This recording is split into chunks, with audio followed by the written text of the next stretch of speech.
Well, good evening, everyone, and welcome to the Brian Crombie Radio Hour on Saga 960. I want to introduce you to a fairly impressive young lady. Her name is Jacquelyn Platis. She is the founder of a conference on law and the ethical responsibility of business that's going to occur in February. And I thought it would be interesting to meet her and have her describe what this conference is all about. Jacquelyn, welcome to our show.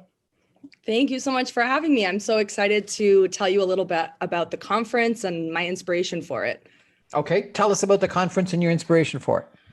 So my background is from Queen's University. I studied international development, and with that came a lot of traveling. So I chose always to spend my summers abroad, traveling, volunteering with grassroots organizations, and as a result of that, I became very impassioned to work with communities to understand what relationships they can create with businesses, kind of focused on like corporate social responsibility, socially responsible investment, ESG, all of that different. Hold it. What's ESG? Sorry? What's ESG? Environmental social governance. Okay. And SRI, social responsible investing. Okay, and so why communities influencing business? What do you mean by that? So I think that there's a gap, and the gap exists in corporations. And if you look at really big corporations that sometimes are celebrated for their corporate social responsibility initiatives of giving back, you can see that all of the people that design the programs and are working with these companies in these regards are commerce graduates with accounting backgrounds or finance experience, but none of them have social science degrees like I do. None of them are equipped to conduct research with communities, because you actually need different certifications and degrees in and itself to do that kind of work. So the gap that I found when I was working with these communities is that corporations are coming in and they're offering their help, but it very much is a West is best perspective. So we view, if you don't have running water, you're more primitive, or if you don't have electricity, you need it. So we want to come in and we want to help, but nobody's really asking the communities what they want. We're just assuming that they need these things in order to get their selves going. So which I found when I spoke with the communities that's not how they felt. So when you're talking about communities, you're talking about international communities. Yeah, so I spent most of my time across Colombia, Peru, Bolivia, and then I also spent time in Japan, Indonesia, India, and a little bit in Australia. So all Fantastic. Over the map. And you said you were traveling and you were volunteering. What were you volunteering as? So I worked with a company called Operation Groundswell, which is actually based out of Toronto, and they bring volunteers abroad to work on grassroots requested projects. So a grassroots project is something that a community has put out a beacon for volunteers to come and support, rather than us as an international NGO going abroad and dictating, we think you need A, B, C, and D because we have it and it helps us. So you'll have it, rather than actually just celebrating and acknowledging that they have programs and things in place already to get water and to get electricity. So tell me about one of your experiences. So you said you were in Peru and Bolivia and Colombia too? Yes. So you were with this Project Groundswell in those three countries? I did Peru on my own, and I found a woman who ran an all-female orphanage. So I'm also, I'm kind of a jack of all trades because I also teach yoga. It's one of my passions. So when I was in Peru, I was teaching yoga at this all-girls orphanage. And through that, we got connected with a community that had been severely impacted by Hudbay, a mining company. But I also worked in Bolivia on a coffee farm, talking about how international interests in and around that region have been polluting their main water source. So my passion and what inspired the conference is to harness the power that business has, whether that's by communicating, whether that's by harnessing law in the private sector, to use the power of business to do good and create social impact that it's actually intending to do. Cool. And so when did you start this conference? I started the conference in 2018. I was working an office job downtown Toronto on Bay Street, thinking that I was going to become a corporate lawyer. And all of a sudden, I got impassioned to start this conference. I moved my life to the UK because there was just connections there that I thought that I could really harness the potential of the event. I moved to the UK. I went to law school there for a year. Built a team. My team is still in the UK. I'm back in Toronto now. It was supposed to be an in-person event, but because of COVID, we transitioned to being online. So it was supposed to be in person for the first event, March 2020. That's pretty ripe with COVID during that time. So we transitioned to online and we held our first event virtually via Zoom on October 20th, I believe. I think that was the date. Yeah, October 2020. And we had almost 100 delegates sign up. More than 50% came on throughout the day. We had speakers from the United Nations, from Linklaters, which is a top international corporate law firm. And ultimately, we were working towards having an interdisciplinary conversation about the future of the relationship between business, law, and development. We're chatting tonight with Jacquelyn Platis about a conference on law and ethical responsibility of business. The ethical responsibility of business. We're going to take a break for some messages and come back more with Jacquelyn in just a minute. Stay with us. Welcome back to the Brian Crombie Radio Hour. We're chatting tonight about the ethical responsibility of business, a conference that was launched I guess in 2018 by Jacquelyn Platis. It sounds fascinating based on your experience. You traveled the world, it seems. You got a lot of experiences during that travel around the world, both, Southeast Asia, Australia, South America, etc. And you decided that that communities don't have a big enough voice in what corporations are doing from a charitable standpoint. Is that correct? In a sense, I wouldn't say that communities don't have a big enough voice, but I would say that their voice is not being listened to. And coming from the place of privilege that I do, having grown up in Toronto, having white skin, I know that I have a little bit more of a platform, and amongst peers, I'm more likely to be listened to. So because of certain communities' experiences where they were coming back with feedback, they weren't getting listened to and they were being disregarded, and the validity of their experience was being disregarded, that's something that I need to change. So by putting these people and their experiences on this platform, I hope that they can use their own voice for us to listen. Have you ever heard of the book Bottom Billion by Paul Collier? I have not heard of that book. So Bottom Billion. Paul Collier is a former chief economist for the World Bank, wrote several books. One of the ones that's most topical is The Bottom Billion. He talks about the billion people primarily in Africa from a poverty standpoint. And one of his theses is that a lot of charitable monies are given in the wrong way. And he uses a couple of examples where money was given for mosquito nets, for example, to stop malaria. But what it did, because it was given, is it destroyed the local mosquito net business that was manufacturing mosquito nets and distributing mosquito nets. And so therefore, the companies that wanted to, and the charitable organizations that wanted to give mosquito nets had to start up a whole new manufacturing sector that was international rather than local, and a whole distribution that was a whole bunch of people like yourself, volunteers, giving away the stuff rather than the local distribution network that was already established to give to sell and provide those mosquito nets. And so it's the idea about the unintended consequences, that sometimes when money is given, it bastardizes and messes up the local economy and actually makes it less difficult for private enterprise to solve the problems, which, if there's a problem, capitalism suggests that for private enterprise should be able to solve that problem. Anyway, long explanation. I apologize. It would have been easier if you knew who Paul Collier was in the book, The Bottom Billion. What do you think about that? Does too often charitable giving and big business getting involved in places they don't know mess things up? I don't think it has to. I think that at this point in time, it is happening. And to go back to what I was saying at the beginning of our conversation, when you look at these big corporations that are trying to do good, you can see that all the people, if you go click their LinkedIn, you can see that all the people have commerce degrees, which is amazing. And I love that for them. But as someone who has a social science background, I just have something different to bring to the table in conversation.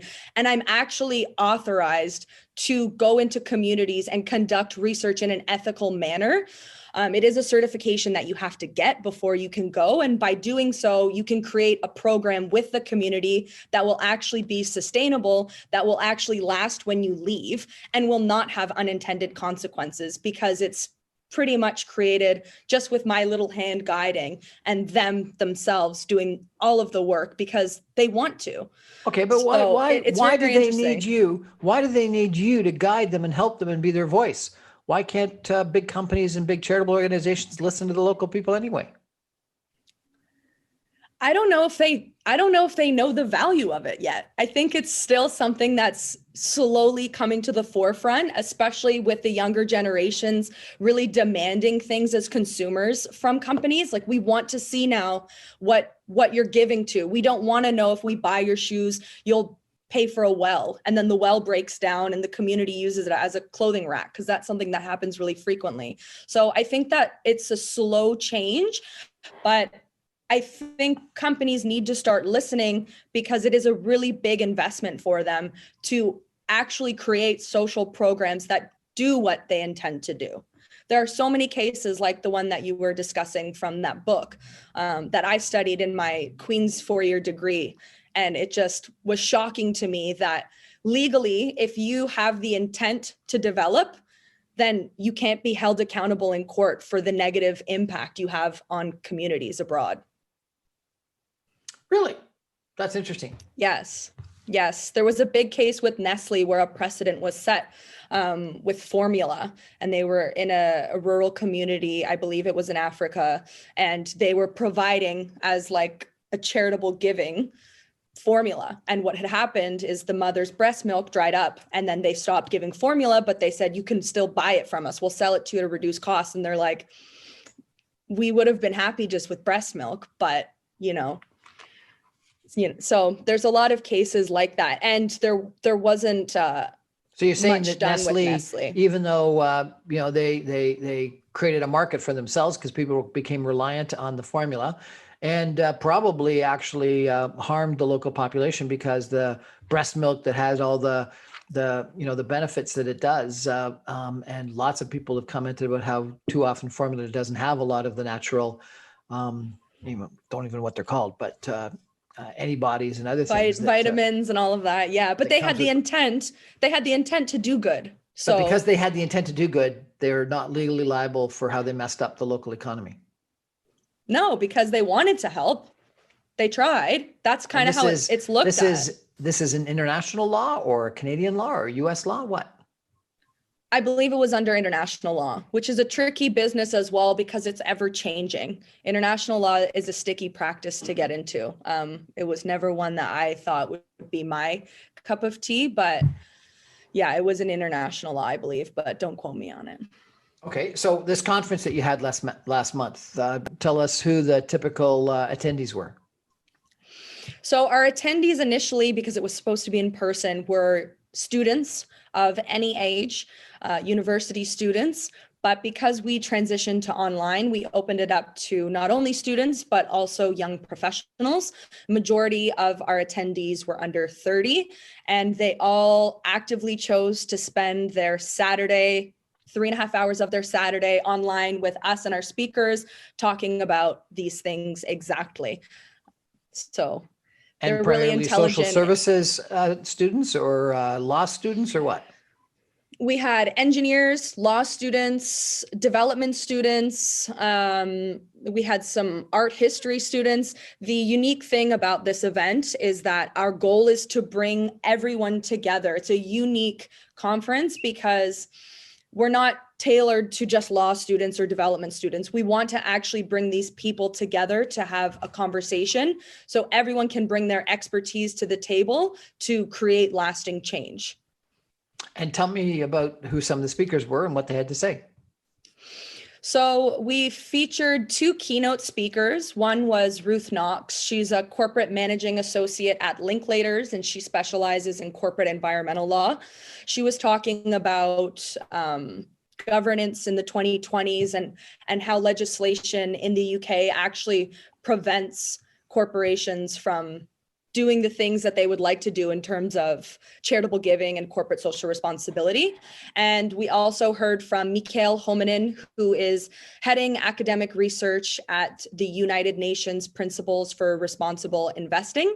So his talk was a little more finance-based, a little more numbers, but he was just talking about the future and the significance of socially responsible investing and how you as an individual can make choices that will contribute to this change that we would like to see positively with business. And then we finished the event off with a panel speaker event. There were 5 panelists, and the theme of the panel was sustainable businesses in and for development. So we had a PhD candidate for environmental law. We had an engineer on the panel, and then we had 3 more sustainable business models on the panel as well, all the founders to talk about their challenges in that industry and being a sustainable business and what does it all mean. Have you heard of the triple or quadruple bottom line? And what do you think of it? I have. I think it's an interesting concept. I'm not feeling extremely well versed enough to get into it, but it's something that I'd be happy to talk about in the future with you. Can you describe what the triple or quadruple bottom line is to us?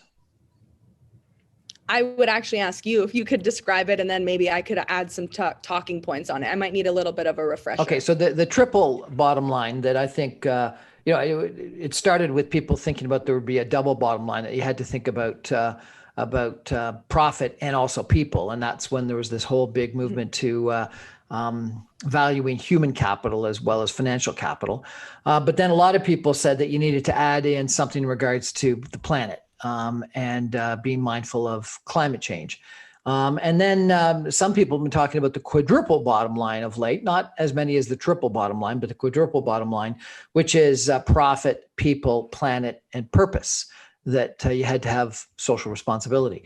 And I was just wondering if you had heard of that and if you thought that was relevant and whether companies were following the double, triple, or quadruple bottom line rather than just focusing on shareholder value and profit. Yeah, well, thank you for the refresher. Appreciate it. But I definitely think it's happening. And I think especially during COVID, I found amongst like the millennial and Gen Z generation that are doing a lot of shopping online, you're starting to see a lot of brands coming out that are almost a 1-for-1 model, similar to Tom's business framework. If you buy one of our products, we give, or they're saying we use recycled packaging, or all of our products are organic, etc. So I think the shift is really starting to happen where consumers are demanding that companies do focus on a triple or quadruple bottom line.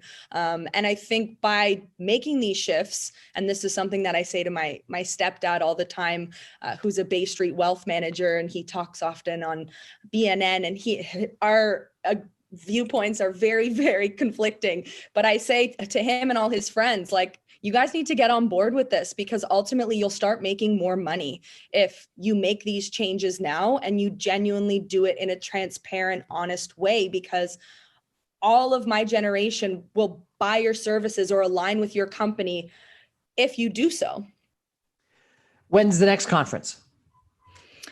We are looking for speakers to confirm for 2021 February. We're going to have 4 events. They're going to be a little bit more informal, and everything is virtual. Also, if people are interested and want to either become a delegate or listen to your past tapes of the last conference or connect up with you and support your efforts, how do they do that? Do you have a website? Yes, we do have a website. It is the CLERB, CLERB.UK. And we are active on Instagram every single day. We have a YouTube account with our past speakers, our past events, and our Instagram is updated all the time with all the new stuff that's coming out for 2021. And CLERB stands for? Conference on Law and the Ethical Responsibility of Business. Well, Jacquelyn Platis, it's been a pleasure chatting with you tonight about the conference on ethical responsibility, on law and ethical responsibility of business. Thank you so much. I look forward to hearing back from you, maybe closer to February, when you can tell us about the conference and who the speakers are and what you want to achieve. Thank you so much, Brian. I appreciate your time. My pleasure. Stay with us. We're going to take a break and come back with more of the Brian Crombie Radio Hour in just a minute.